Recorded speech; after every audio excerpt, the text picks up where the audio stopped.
Welcome back to Jewell and Rightler on Sports. And joining us, well, Brad, I don't think you've slept since you found out we're going to do this. Let me tell you, I cannot tell you how excited I am. I haven't slept in like 2 weeks. Yeah, Brad, he's got the biggest number 4 jersey on I've ever seen in my life. It's a 5X. The guy's 400 pounds, so I'm telling you. But joining us on the phone, Jewell and Rightler on Sports, is Brett Favre. Brett, welcome. Hey, we just. Well, thank you. Thanks for having me. We had an interview, and we're kind of playing them out of sequence. But we talked to one of your buddies who called you the Gray Fox, Jared Allen, and he said he heard that you have an overabundance of deer, and he wants an invite. Yeah, he would say that. He needs to worry about rushing the passer, and I'll take care of the deer. Well, he said that the Packers he would have had his 23rd sack, but it happened against the Packers, and he got Rodgers. But he says they screwed him on it, so he holds it against the whole Packer organization. So. But that sounds exactly like Jerry. There you go. But Brett, you're doing well, and we see you on a heck of a lot of commercials lately, and so you're kind of enjoying retirement. But what I was thinking the other day is when the Packers and the Bears played, I picture in my head you grabbing a big thing of popcorn, sitting down, getting ready to watch the game. You're watching the game. So my question to you is, do you get to watch it as a fan now, or do you still kind of have that player mode going on? You know what? I would say more as a fan. I don't watch a great deal of football, and that's not like on purpose. It just depends. Like during the day, on Sundays, if it's nice out, we're out in the yard, or we're playing volleyball, we're doing whatever. We probably catch more of the night games, obviously, than the day games. But I do watch. I think as a fan would probably be the more accurate statement. When you're trying to watch and looking at it from a player's perspective or a coach's perspective, it can drive you crazy. Why did they do this, or why did they done that, or and it's just better just to watch it.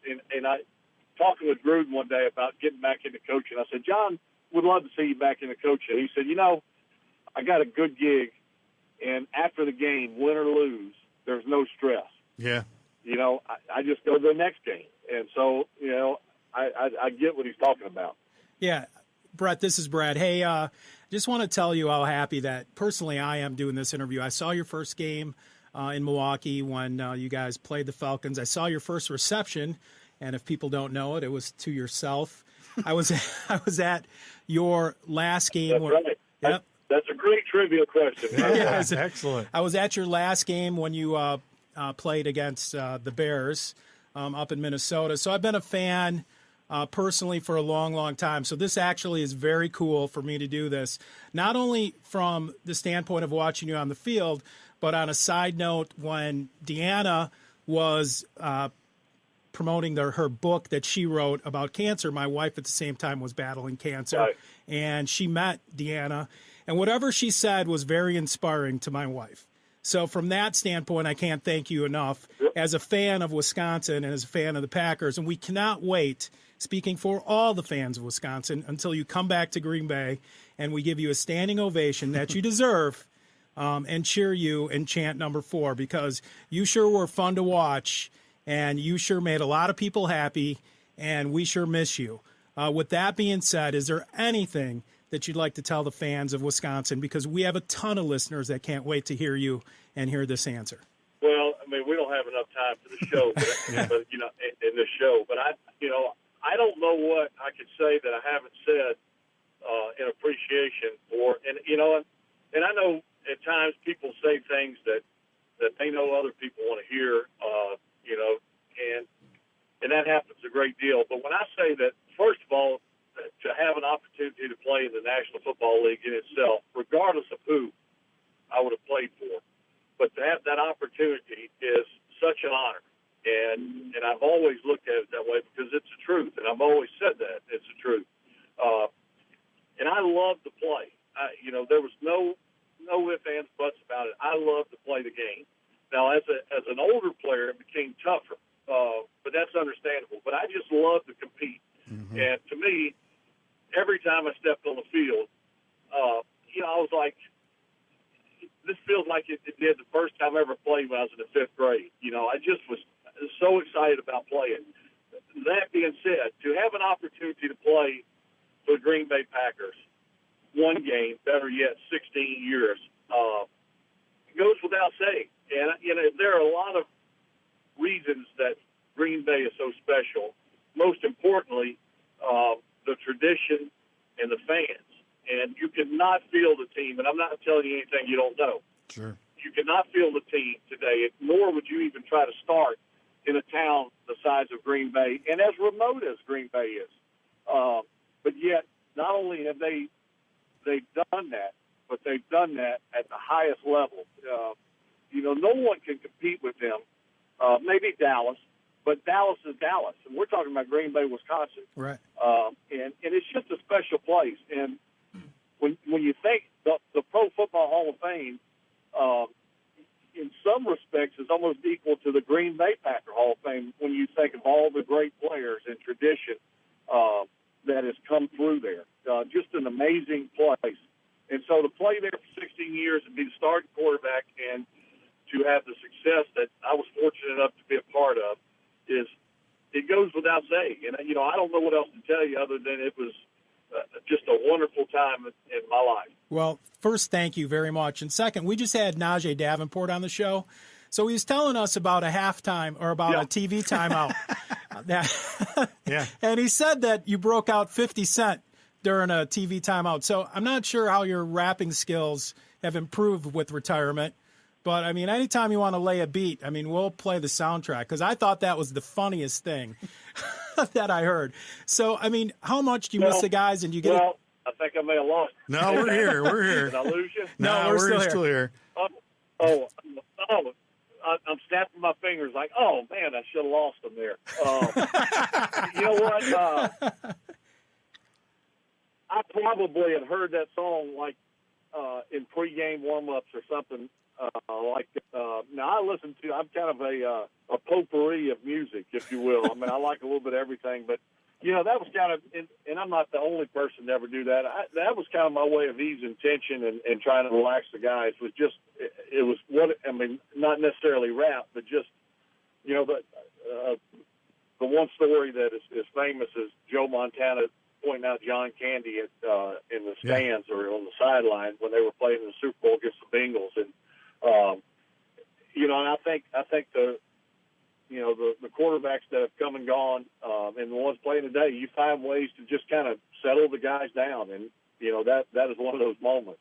Well, Najee said that was his first ever into the game, and he was nervous as all get out. And he says it totally just took the edge off, so it worked.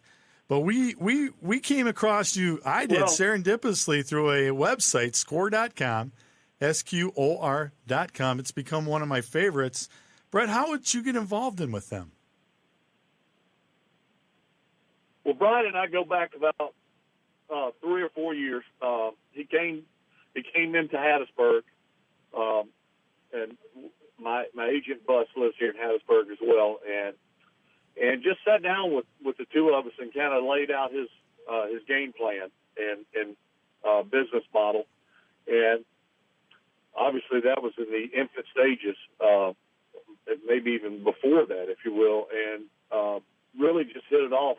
We had a lot in common, and I say this every time we do an interview. I think I was more sold on just the genuineness that Brian had, and just was a great guy. And I thought his business model was a good one. I thought it had a lot of merit.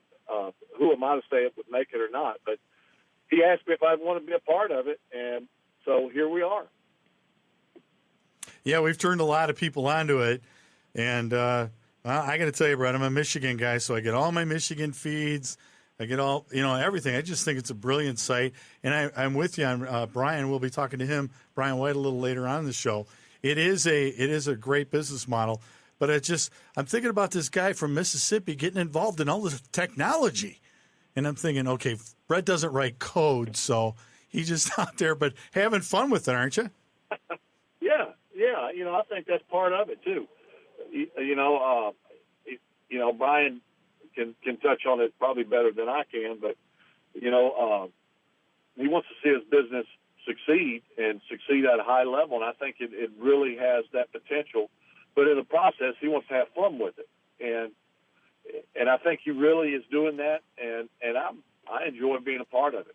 Welcome back to Jewell and Rightler on Sports, and joining us is Brett Favre. Brett, I talked to Jerry Kramer yesterday, and I touched base with him and told him that we were going to talk today on the show, and he's going to be on later on, and he told me to make sure that he said hello to you. And I guess I'm wondering, when are you going to be coming up to Green Bay? Have they set something up with you? And it's 30 below right now with the wind chill. Do you miss the cold weather up in Green Bay at all? Because it's freezing right now. Well, not really. I like cold weather, but 30 below was a little bit too cold. I mean, growing up in Mississippi, you hardly ever get cold, and you just get tired of the heat and humidity. So it was a nice change of pace for me. But again, 30 below is a stretch. So I don't miss that. And as far as getting back up there, we were hoping to do something with Bart. Still holding out hope that will happen. Yeah. And it could be this week. It could be in 5 weeks. We don't know. So I just kind of got my mindset that I want to do something with him. I know I'm going back next year. I know I'm going back in the summer. As far as this year, right now there are no concrete plans unless Bart can make it work. Over the past 2 weeks, I don't know if you had an opportunity to watch the Packers. I mean, besides the Bears, that offense is unbelievable right now. What are your thoughts on what they're doing up there right now? Well, I'm not surprised. I may have been one of the few who, from day one, thought that they were capable of what they're, maybe not 50-some-odd points back-to-back. But I know that there are other reasons besides the offense, although the offense is playing, outstanding. And I think the biggest reason why they're playing so well is simple. They got good players, don't get me wrong. But Aaron Rodgers, to me, when I look at a quarterback like a top tier or a franchise quarterback, to me, what I would say sets him apart is being able to carry a team, regardless of who is at receiver, regardless of who is at running back, regardless, he's able to elevate the play of his, of the guys around him, and can win any ball game. And that's the way I look at and judge really quarterbacks. Anyone can do it when things are going well and you have a very talented cast around you. And again, I'm not taking anything away from their guys, but I think Aaron has that potential. He can make plays when plays are not there, and he makes the plays when they are there. And he just elevates the players around him to a level that maybe they don't even know that they're capable of. And he just, I felt like when I played, that was what I was most confident of, is that I could win any ball game regardless of who was with me. And I just felt that. And I believe that Aaron Rodgers has that confidence. I know he does. And he obviously has that ability. Well, he's a surgeon. There's no doubt about it when you watch him on the field. And, he's got the intangibles and he's got the leadership skills. And when we watched you had the same thing. And, it's not really the mechanics, because you hear too many people that dissect the mechanics. They say he's got poor footwork. He doesn't drop his shoulder back far enough. That is irrelevant. It's what upstairs. That's what makes you a great leader. And when we watched you and when you watch Peyton Manning and et cetera, the list goes on, that's the difference between a Hall of Fame quarterback and a quarterback who's going to turn the ball over 2 or 3 times a game. Express to us the fun that you had playing under Mike Holmgren with the guys, because a lot of people have asked us to talk about that relationship. When we saw you play and going to the Super Bowls, that had to be fun for you. The West Coast offense, playing with Reggie White, Leroy Butler, that defense, that team was dynamite. Absolutely. We had a great group of guys. We had a great group of coaches. A lot of those coaches went on to become a head coach elsewhere, move up the ladder, and that's the mark of a good team, a good organization, and we see that yearly throughout the league. And it started with Ron Wolf, who I think by the way, is up for Hall of Fame. I think he deserves that nod as well as anyone for what really Green Bay is today. There was a lull before I got there, and Ron Wolf was the surgeon, if you will, who brought Green Bay back to Green Bay. And Ron would never admit that. Ron would say, "Oh, it was Brett Favre, it was Mike Holmgren, it was Reggie White," but someone had to hire or sign those guys. And when you think about it, Reggie White's a no-brainer. You do what you can to get him. We already knew what he could do. Mike Holmgren had a pretty good resume. Brett Favre, on the other hand, his job was on the line when he traded for me, gave up a first-round pick for a guy who was drafted in the second round and yet didn't play at all his first year, was 20 pounds overweight. No one knew what he could do. They didn't know who he was, but yet he took a chance. And I could go on and on about what Ron Wolf has done, and that's where it starts. And he really brought Green Bay back to prominence and a place where guys wanted to actually go and play for a change because there was such a downtime. But, there were so many great coaches, just good people. And, when I think back to my career and people ask, what do you miss the most? That's what I miss, the guys, the coaches, the things that people would probably think the least of. I think you would probably remember the games most. I remember getting those bus rides where we were cracking up and joking around with the coaches and players and just winning and losing together, being in that locker room after an unbelievable win or a tough loss, and just how you rally around each other. And the good teams are the ones that do that. And are a family, and that we definitely were a family. It was a special time. Well, if you haven't noticed by now, fans, we're talking to Brett Favre, and Brett, we got about a minute with you left, and it's gone way too fast. But you've, as I've watched your career, you're a success in almost everything that you do. Now you're going into the business world. You're a successful spokesperson. You're delving off into this internet site. What drives you? What do you think makes you want to be at the top of your game all the time? Well, you know what? I think you just think maybe like a Michael Jordan, just off the top of my head. Here's a guy that was so good. You don't lose that competitiveness. You don't. Now, you can't throw a touchdown pass until you're 85 years old. You just can't do it. There's no substitute for playing in the NBA Finals or the National Football League or the World Series. There's just no substitute for that. But you do want to succeed in whatever it is. And pick up basketball or when we play volleyball around our house. You can't help but want to win and be the best. And so I think that's the drive. I don't know what else to say or how to put it other than when you wake up in the morning, you have this innate passion about you that you want to succeed, whatever it is. Hey, Brett, what do you want Green Bay Packer fans to remember you most of? I get that question a lot, and I think to put it in simple terms, it's not about stats. It's not about how many years you played, how many games you played, although all those things are important to a certain extent. But, and you said this earlier, you were fun to watch, really enjoy watching you play, loved what is he going to do next, his competitive nature. This guy has a never say never attitude. And if we were to play the game, that's the way we would want to play it. That, to me, is as special as anything. Well, my friend, you're the best one I've ever seen, and I appreciate your time and joining us here on Jewell and Rightler. And good luck with everything that you do. Brad's got his Lee jeans on, so he's ready to go. Yeah. And Brad, thank you so much for taking your time. We know you're a busy guy, and again, our fans here in Southern Wisconsin, they're excited to hear your voice and hear what's going on with you, and they wish you all the best. And we'll see you up at that ceremony sometime next year. Sounds good, guys. Enjoyed having you. All right. Hey, having me on. Thank you. Yeah, Brett, thank you very much. And when you want to throw one more touchdown pass, I'll work out and I can go 3 yards out and I can catch anything you throw at me. All right, Brett. All right. Yeah, that'll be interesting to see. Trust me. All right, Brett. Thanks again so much. We'll see you down the road.